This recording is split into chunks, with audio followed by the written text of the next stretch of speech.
มื้อนี้อีกจักมื้อกะเบิ่งบวกบ่แม่นสองอีก2มื้อเนาะโดยน้องลาแบบมันร้อนแดดแล้วบ่มีคู่สู้แดดอ้าย น้องลา เนาะ แล้วพอได้อยู่แบบน้องนุ่งเขาว่าแดดเขาจะบ่อยากเฮ็ด บ่ไหวซะเนาะ โดยนั่นเลยมันลุยกูเฮ็ดแต่ยาก เอาใจหมู่นำแน่ติ เอาสิเอาแต่ใจตัวเองน่ะบ่ได้ อยากให้แล้วติ ในใจน้องลาว่าอยากให้แล้วนี่แหละ ให้แล้วมื้อนี้บัดหมู่บัดบ่สู้นำบัดนี้เนาะ โดย กันสิเฮ็ดเองบัดยันว่ามันบ่ทันเนาะ บ่ไหวเฮ็ดเอง บ่ไหว ได้ประสบปูนหิวอีกมันสูงมันต่ำลงไปแล้วมาโอ๊ยพอดีจะเป็นลมนะ เอาไปมาบัดเมื่อยย้อนได้เนาะ โดย เมื่อยนะฮะแค่ว่าหิวปูนนี่ขึ้น คันแม่มีผู้หิวให้ได้อยู่ผู้เดียวกัน ขาดครูนะบ่ได้ก็ได้เนาะน้องดาวก็เช้าไว้แน่เนาะสุขภาพร่างกายน่ะเนาะพอได้แบบว่าโยพอได้นะยืนปูนให้ก็เอานะว่าซั่น โดย เออ สิมาชวนน้องดาวอยู่แล้ว ตอนเลขได้เห็นงานอูได้จ้ะก็เช้าได้น้องใช่ละเช้าได้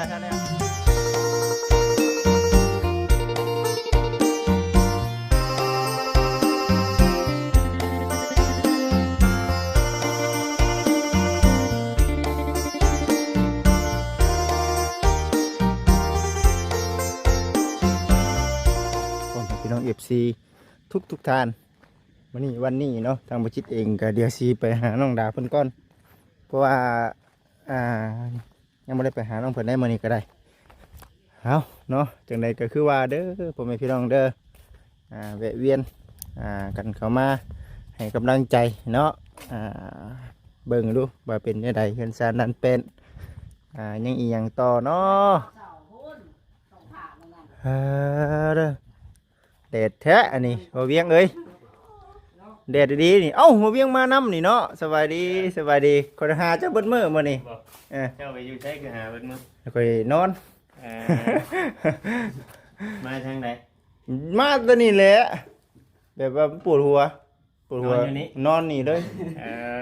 บ่จักเด้อว่าโอ้ย จะมากับใคร มากับมีนา อืม แบบว่ามันคือว่ากี้ตั้งใจว่าสิมาหา น้ น้ อ อง ง กินข้าวคือบ่เห็นรถจะผ่านจะมาแต่เช้าพุ แม่บ่ได้เช่าผู้ใดบ่เวียงเลย มาเช้าหากบ่ได้อันถ่าย ทายน้องสดาเพิ่นบุกเวียกกึบแดดร้อนๆน้องเพิ่นก็บืนให้แล้วเนาะ เอาไปกินข้าวแล้วคือบ่นั่นบ่ได้กินนะบ่ ค่อยซื้อปาเต้ซื้อปาเต้กินแค่นี้เดี๋ยวรถขายของเขาเจ้ามาเนาะ อ๋อรถเขาแดนเข้ามานี่ แม่นก็เลยบ่ได้ออกไป แม่นเลยเอาซับนั่งก่อนว่าซั่น ฮ้อนแฮง มันร้อนจนปวดหัวก็เลยเอานอนพักผ่อนช่วงวะแล้วก็มาต่อบัดนี้ก็ได้ว่าอันนะไป คลิปไลน์บ่ ฮะ ลงคลิปไลน์บ่อยู่ ค่อยไปลงเลย มันฮ้อนค่ะมันฮ้อนนี่ลงบ่ได้ แต่ก็พอได้อยู่แถวนี้เนาะ นี่ ยังบ่ทันลงบ่จังเลยก็ เนี่ยขอไปกินข้าวได้ลงแต่ตอนไปกินข้าวผมอยู่วันเดือบมีญี่ปุ่น มาแค่นี้แล้ว บ่มีสัญญาณ บ่ค่อยมีสัญญาณเด้อพี่น้องเด้อเนาะใกล้แล้วซะเนาะบ้านน้องดาวดิเนาะ เติมมัน10,000บ่แล้วเนาะลงคลิป เปลืองบ่ อยู่นี่นะบ่แล้วเนาะ น้องลาระบาย มื้อละใบบ่ คิดระบาย 10,000นี่บ่แล้วได้เขาว่า ลงคลิปแต่ละเทื่อน่ะไปอยู่ไส ลงเงิน อยู่เฮือนน่ะติเนาะ ได้อยู่น้องลา เรื่องเงิน เออ นะ เปลืองเงิน เบื่องบ่มือระบายเลยคลิประบายเนาะเหมือนมือนะ คิดละใบคิด ต้อง แต่ คิด 10,000 2ใบ ก็ 10,000บ่มี FC เข้ามาเบิ่งนี่แฮงแล้วบ่ได้เอาเงินนะ 7-8คลิปคือเฮานี่ม่วยมันเป็น7-80,000พุ่นบ่เนาะเกือบหม้อแสน ได้กันอยู่นะอยู่แถวนี้นะมื้อละแสนเฉพาะคลิป ปอ ได้เอาเงินมาจะใช้ ก็นั่นโอ้ยเนาะบ่แห้งแบบนั้น พอแฮง บ่แห้ง ได้ค่ะแล้วได้เพิ่นช่วยเข้าไปแล้ว แล้ว เรียบร้อยแล้วเนาะเพิ่นมาส่งกินกะว่าบูนนะก็สิถาม แล้วได้บ่ซั่น ยังบ่ได้เข้าไปอยู่จังหน่อยก่อนสากเบ็ดก่อนเบ็ดเบิด เบิดบ่ แม่นโทรศัพท์ฮ้อนสากเบ็ดได้จักหน่อยได้สิเข้าไปถ่าย แล้วเนาะแล้วจากพุ่นก็มาบุกพี่แล้วบัดนี้เนาะเห็นเพิ่นว่าได้ แม่จะให้เพิ่นมาทาสีบานประตูเฮ็ดห้องน้ำไม่ได้ให้มันแล้ว เนี่ยมันทั่วเนาะ ให้จังสิโตเรือนคู่ ส่วนน้องชดานี่โอ้เนาะเสร็จพร้อมแดดเลยแหละตอนนี้เนาะน้องชดาครับมาเฮ็ดนี่ป้อต้องแลดแย่คักอีนะข้างของเพิ่นนะ ด้วย เพิ่นว่าเดี๋ยวอ่อนๆก่อนเนาะ โดย แดดมันนอนก่อนจังเฮ็ดก็เลยพากันมานั่งพักผ่อนก่อนพี่น้องเอ้ยใครในแล้วบัดนี้เนาะมันได้ช่วงแล้วทางไอ้เองก็ได้ ช่วงแล้ว มะม่วงบ่มีบ่ มันบ่ได้ใส่มะม่วงเลย กันเขาว่ายัง อืม บ่จักได้ โดย อืมพี่ได้บัดนี้เนาะทางสร้างพุทธจบจากบ้านเพิ่นก็สิบุกตัวนี้พร้อมเลยเนาะบ่เวียงเนาะ แม่น อ่า ๆอันนี้ก็ เติบหนึงนะอันนี้ก็ได้ เอานะ โอ้โหก่อนว่า เพื่อเอาขึ้นอีกเนาะคือว่าได้บ่ บ้านนี่มาบ่วาน มา เมื่อก่อนน่ะบ่ได้มาเนาะ แม่ บ้าน น นี่มาคือเดียวเนาะ เมื่อวานนี้ข่อยมารอบค่ำ เออ รอบค่ำเมื่อวานนี่ล มาง คือเดียวแล้วกับเมื่อ แม่นข่อยลงไปเอาหมาน้อยเนาะ แม่นอยู่เห็นในคลิ เอ ป อ มาน้อยอยู่ใช่ไหม อยู่สวรรค์ไปถามน้ำพันธุ์ อืมเราให้ แม่นว่าขอมเราแต่ปีกายนี่ค่ะก็ได้ปีนี่มึงว่า งามเนาะ งามอยู่งาง าม ม อยู่เห็นในคลิปก็ได้เด้อ เออนี่มีอีกตัวหนึ่งเด้อไปว่าผมแล้ว ผมเคยขอไปหาเราจะเกลือเลย เอ้าเป็นไผนี่ที่เราชอบนี่ เรา นะ จะว่าเป็นไพ่คือจะมาขอมาหน่อยน้อง เอ พูด มันรู้สึกติด อ ชาวเขาดอก นี่คนอื่นขอแล้วก็ว่าได้ให้นี่เพราะว่าเราเห็นบ่จิตขอตั้งแต่ปีกายแล้วบัดจำไว้ซะ อืม อืมก็เลย เอาแหละเดี๋ยว เจ้าคอยเล่นเข้ามาเดียวไปเห็นรถเจ้าครับมาจิตมาอยู่มือนี้แสดงว่าคอยออกไปหน้าน้องจ้อยนี่เจ้าก็เล่นเข้ามา มาหาเจ้าเอ้าบ่เห็นแล้วว่าซั่นนะ ออกไปเบิ่งรุดนะหางอย่างบ่ส่งสิได้เอาหรอกมึง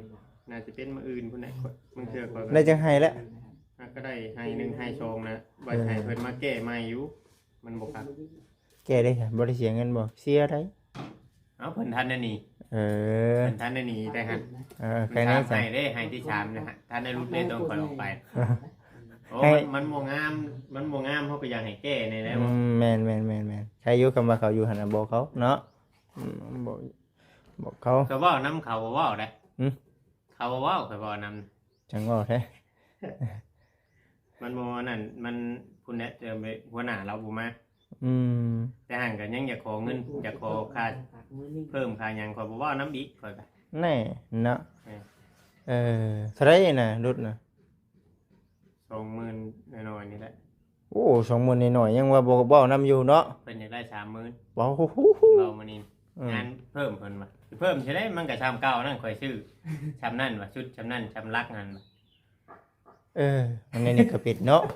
หับงานแล้วบัดจะเปลี่ยนจิตเปลี่ยนใจ คำว่าเฮาเบิ่งป่าเบิ่งหยังนี่ยังว่ามันมีกงไม้กงหยังแน่ว่าจิต เนา ก็ ะ ข่อยสิให้นี่ก็ข่อยสิบ่เว้านำ เออ ถ้าเบิ่งป่ายังว่าเฮารุดมันเบิกมันเป็นเนี่ยมันกว้างมันหยังก็ยังคิดไปอีกแบบหนึงเด้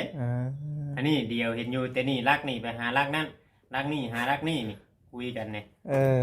เหตุงานมันเครื่องทางเนี่ยเว้าไปแนวใหม่ เนาะคือเป็นในนั้นบาดนี่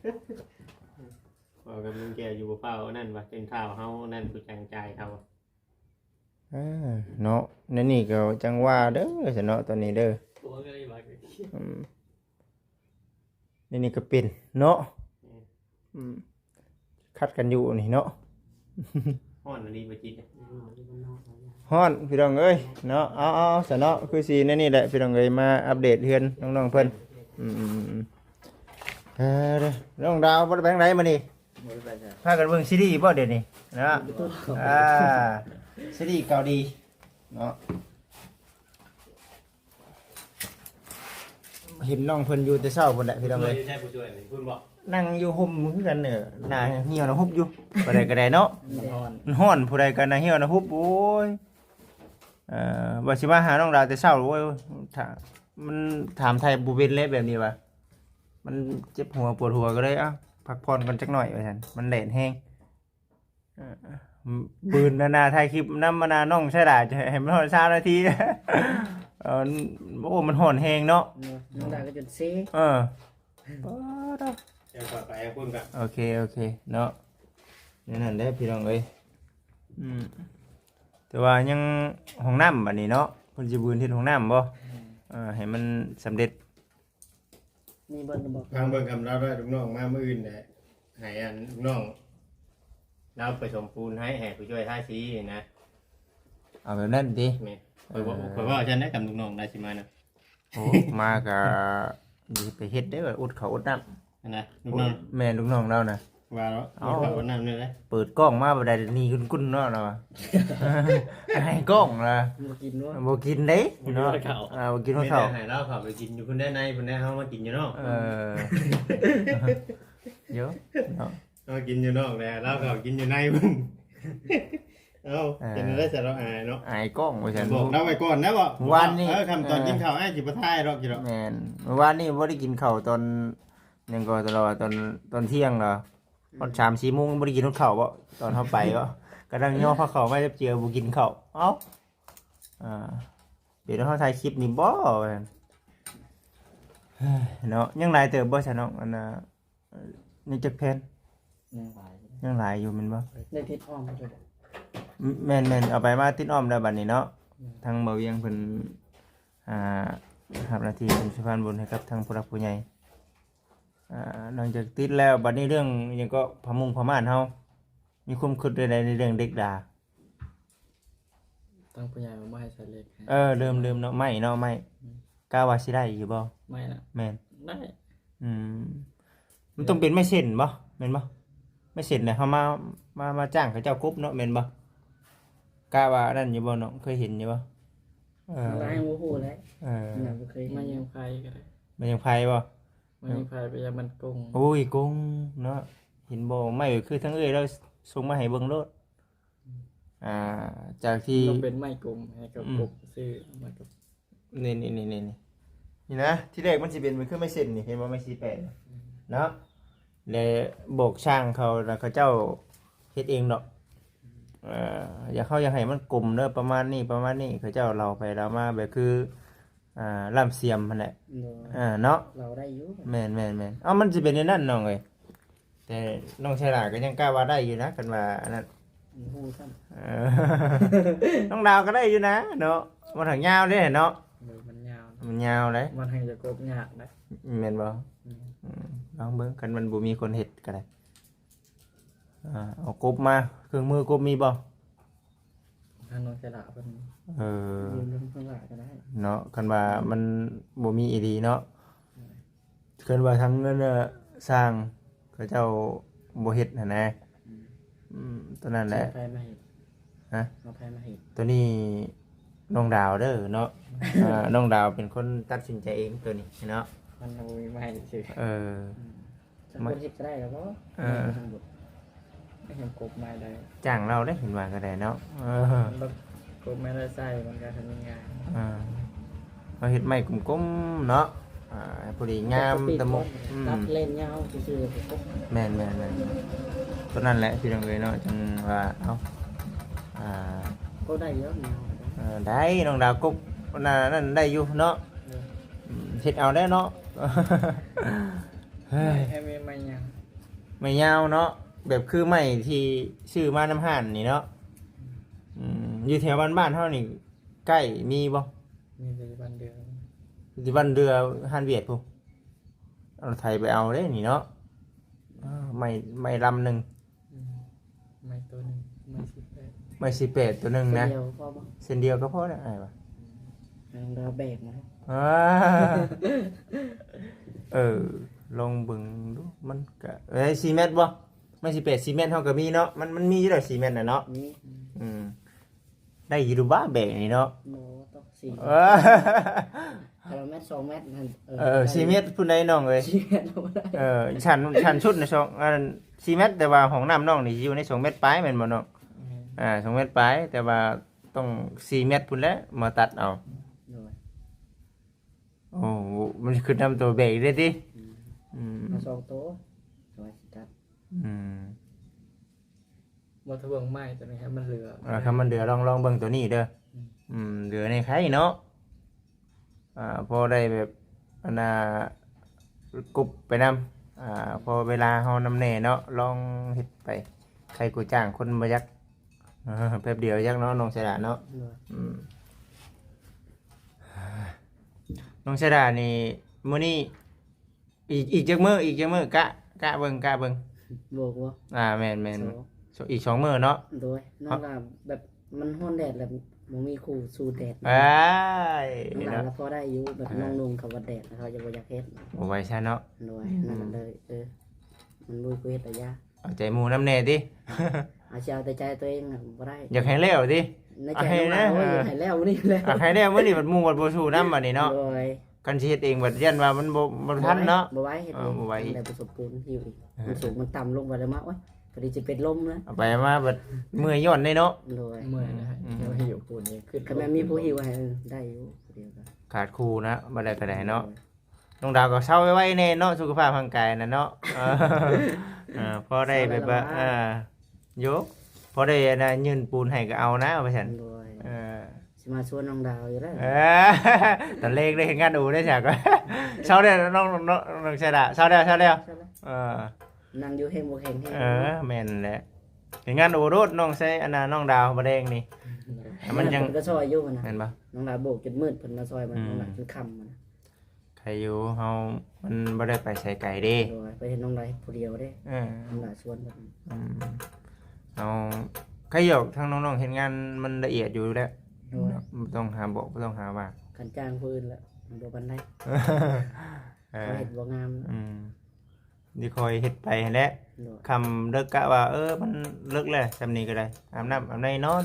บ่ได้ไปใส่ไก่เด้มันอยู่เขียนเฮาเองเนาะ โดย หาคันสิไปบอกผู้อื่นเฮาบัดเกรงใจอีกเด้บัดเนาะมันคนละบอนอีกได้มันคนละอันน่ะผู้เพื่อนเขาเจ้าอยู่ในพุ่นคำว่าแม่นหมู่คู่ก็ได้อันนี้ใครแน่มันเป็นซ้ำเพื่อนเดียวกันมันอยู่นอกนํเดียวกัน มีใครว่าดอก อืม คันอยู่ในเขาเว้าเฮ็ดดึกดื่น แม่นๆ ลักไล่รบกวนหมู่เด้อ มันอยู่นอก อยู่น้องน้องถือทองวันนั้นซะเนาะ โดย ผู้ที่ว่าเฮ็ดงานละเอียดนำแน่มีน้องอันนี้แหละนี่น้องถือทองน้องดาวน้องอันน่ะสายดานี่แหละ ส่งก็พอได้อยู่ พอได้แล้วบ่น้องประสงค์ ได้นั่นล่ะกับบ่กล้าใช้ปานใดดอก ตะกี้นั่นอยู่เนาะตะกี้ เฮ็ดหนักกับบ่กล้าใช้เพิ่น คนบ่มีมะว่าซั่นพี่น้องเอ้ยเนาะโอ้ตัวอัน แต่ ต ว่าร าย เฮ็ดงานก็บ่ได้ใช้มันได้เพิ่นมาเฮ็ดนำเฮ็ดนำซื่อน้องล่ะก็มีเงินค้ำก็มีเงินให้เพิ่นอยู่ พอกำลังใจเนาะ โดยมื้อนั้นก็ให้เพิ่นล้านปลายมื้อนั้น กำลังใจเพิ่นพอเฮ็ดแล้วก็เด้อมันก็ปวดจะเฮ็ดอีกได้พี่น้องเอ้ยเนาะเฮ็ดอีกมื้อนี้ก็จักสิเอาใส่แล้วว่าซั่นได้นี่เนาะ บ่มีแล้ว บ่มีแล้วหรอกนี่เอาเพิ่นเงิน YouTube ก็เบิดแล้วบ่ยังแล้ว บ่ยังเลยติ โดยตอนมาให้เคลียร์คดีน้องก็เบิดแล้ว บ่เฮาเล่นเงินคือกันได้เนาะ โดยมีเบิด10,000 20,000แล้วบ่ยัง ค่ามิค่าโซเพิ่นเด้บ่ธรรมดาเลยจำเจ้านำนายเนาะ โดย น้ำเจ้านำนายเฮาบ่อยากให้อยู่พี่น้องแต่ว่าเฮาบัดเพิ่งพาอาศัยเพิ่นเนาะ โดยแม่นแล้วเพิ่นก็ไผเชื่อเล่นในเวียดให้ซื่อๆ แม่ เนาะ นมันต้องมีค่าน้ำค่าในเพิ่น ๆค่าน้ำค่าใน มันเป็นเรื่องธรรมดา แม่นตัวนี้ก็คือว่าแหละพี่น้องเอ้ยเนาะมันก็ต้องมีอยู่แล้วพี่น้องเอ้ยตัวนี้นะเนาะ ใครมันเกิดเรื่องนะเนาะ เอาแต่ว่ายังเนาะตัวนี้เนาะยังบ่ทันได้ฮู้ทราบข่าวหยังเลยตัวนี้ กำพอลงไปแล้ว มื้อนี้บ่ ลงไปพุ่นแล้ว วางผมเช้านี่เห็นอยู่เนาะ โดยหาก็ลงไปบางรอบบ่ายนะใบหนึง แม่น โทรคุยกับตัวซิดพอดีเมื่อกี้นี่ตัวซิดเพิ่นว่าเพิ่นบอกรายละเอียดเข้าไปบ่นั้นบ่นี้ ใครอยู่หันเห็นบ่อ่อนคันว่าเฮา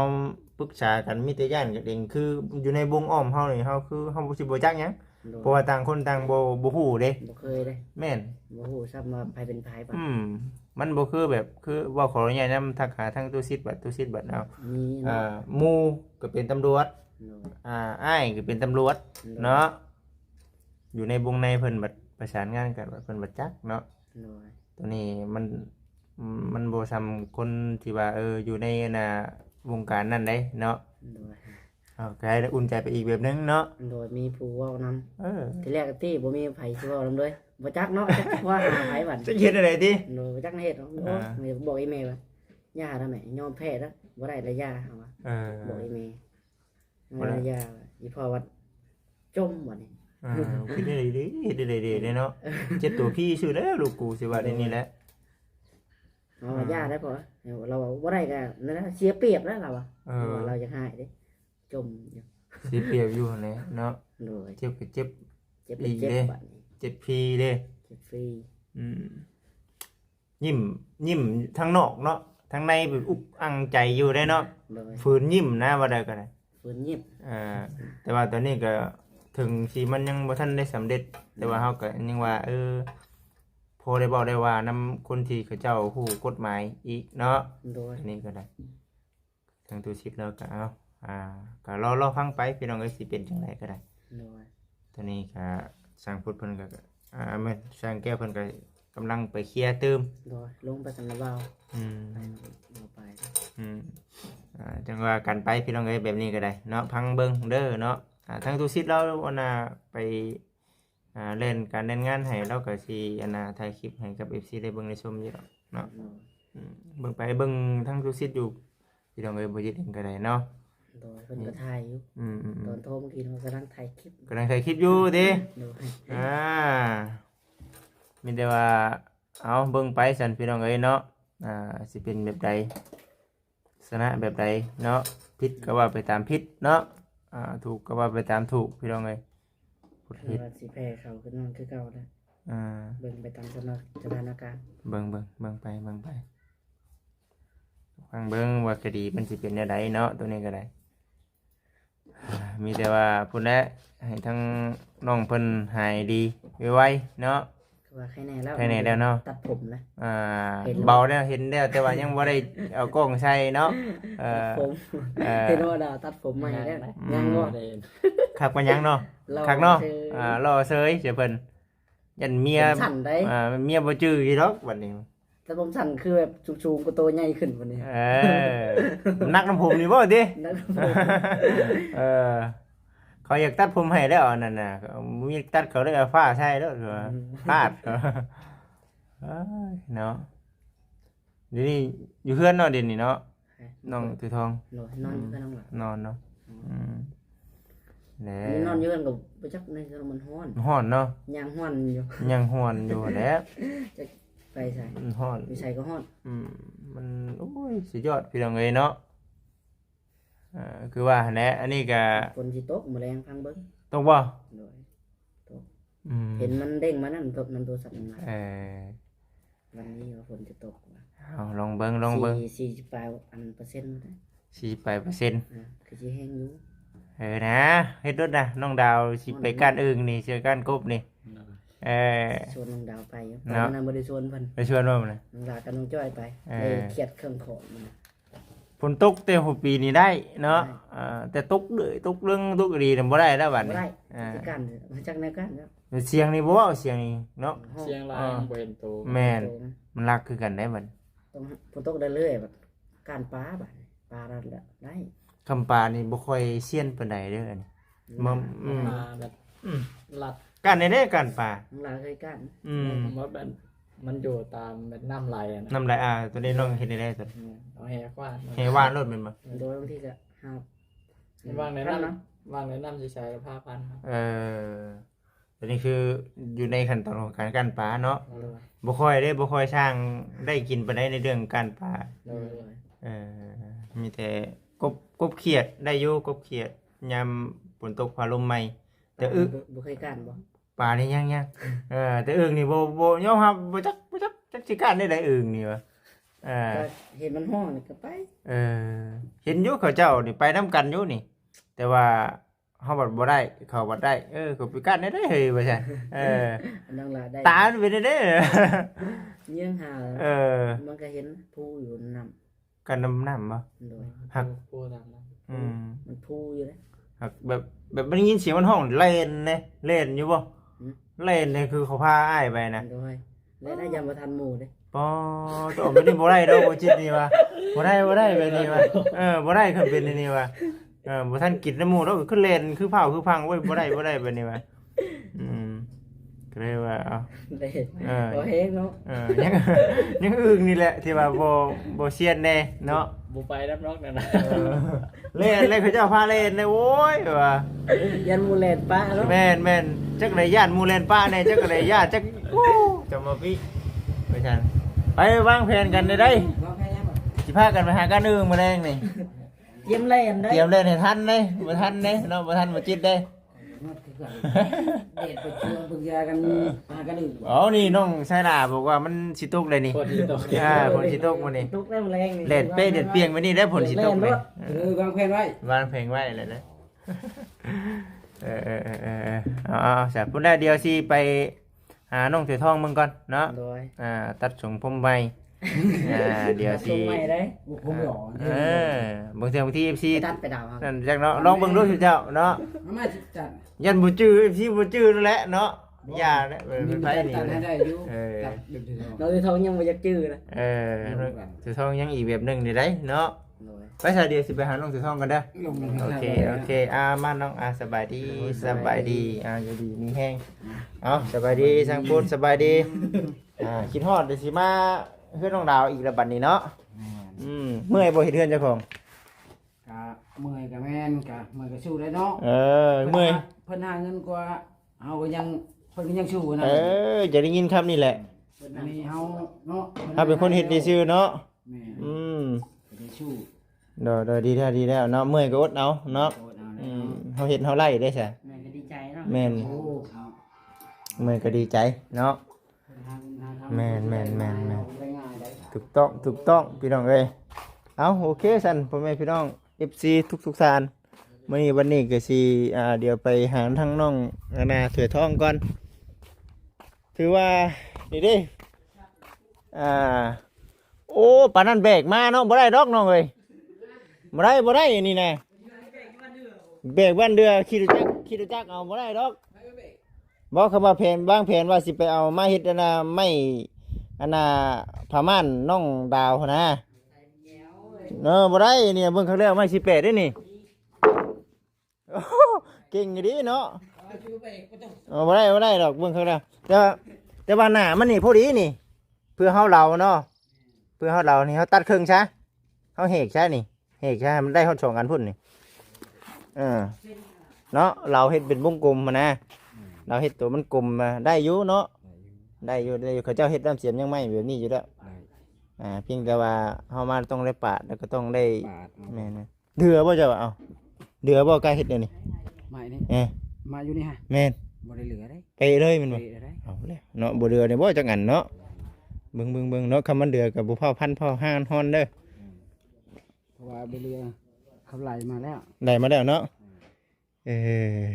เอาลองเบิ่งซั่นกันเดือก็ดี เหลือแห่งดี พอน้องๆสิบ่ได้ไปเอา มาชิ้นหนึ่งว่าตอนนั้นไปอยู่ไหน